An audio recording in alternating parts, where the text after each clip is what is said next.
ချိန်ထဲမှာပဲတူရေးကောင်းဖခင်တယောက်ပြီးတော့ကြောက်စရာကောင်းတဲ့မိစ္ဆာတကောင်ဖြစ်နိုင်ပါလာ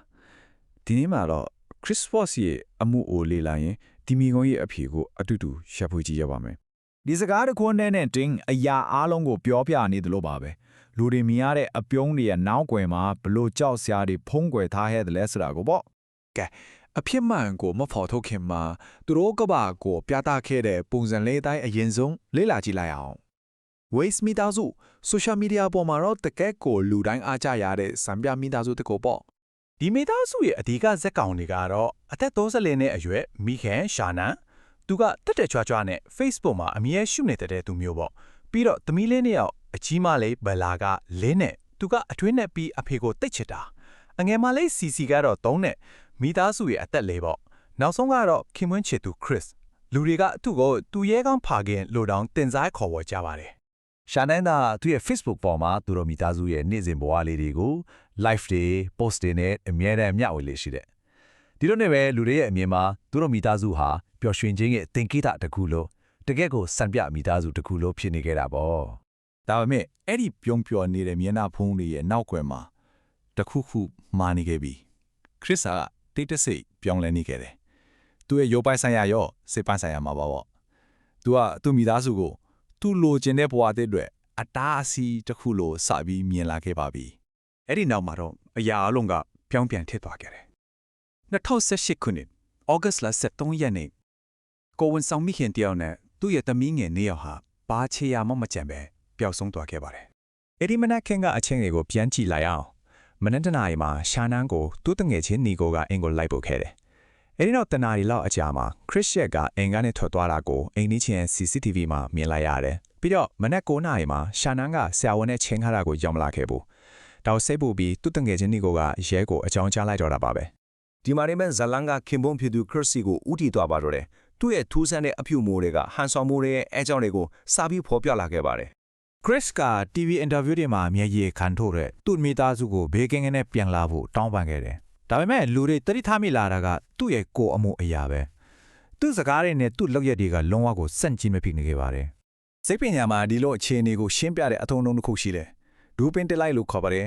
ဆိုလိုတာကလူတစ်ယောက်ကတခြားသူတွေကိုအောင်မြင်စွာလိန်ညာနိုင်တဲ့အခါမှာမသိစိတ်ထဲကနေဂျင်းနဲ့ပီတိဖြစ်ပြီးအပြုံးလေးတွေမပြုံးလေးတွေမထိန်နိုင်ပဲပေါ်လာတာမျိုးပေါ့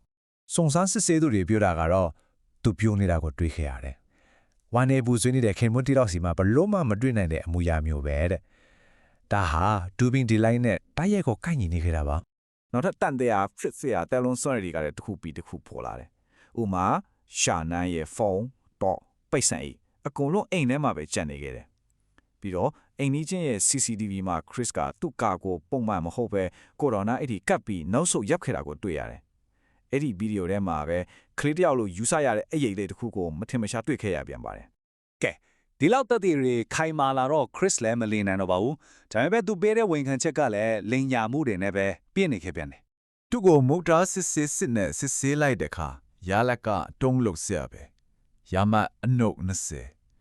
ဒါကအလွန်အမြင့်လိန်ညာနေတယ်ဆိုတာကိုပြနေတဲ့အမှတ်အသားပါပဲသူ့ရဲ့ပထမဆုံးဇလန်ကတော့ရှာနန်ကကလေးတွေကိုတတ်လိုက်လို့သူကဒေါသအရန်ထုတ်ပြီးရှာနန်ကိုပြန်တတ်မိတယ်တဲ့ဒါပေမဲ့တက်တဲ့တွေကလုံးဝစန့်ကျင်ဘက်ကိုပြောနေတယ် CCTV မှာရှာနန်အိမ်ပြန်ရောက်ပြီးတဲ့အချိန်ရက်ထိကလေးတွေအသက်ရှင်နေတော့မယ်ရှာနန်ရဲ့တငယ်ချင်းတွေရောမိသားစုကတော့သူကကလေးတွေကိုတိတ်ချစ်တာဘယ်တော့မှအနေမပေးဘူးလို့အခိုင်အမာထွက်ဆိုတယ်အရေးကြီးဆုံးကတော့ကလေးတွေရဲ့အဆုတ်ထဲမှာရင်နံတွေတွေ့ခဲ့ရတယ်သူဇလန်ကလုံးဝကိုအတိပဲမရှိတော့ပါဘူးဒီလိုနဲ့ပဲလိန်ညာလို့မရတော့တဲ့အဆုံးမှာထောင်ထဲကနေသူနောက်ဆုံးဝင်ခံလိုက်တဲ့တကယ့်အဖြစ်မှန်ကတော့ကြားရတဲ့တိုင်းအတွက်တွန်လို့ချောချဆရာပါပဲ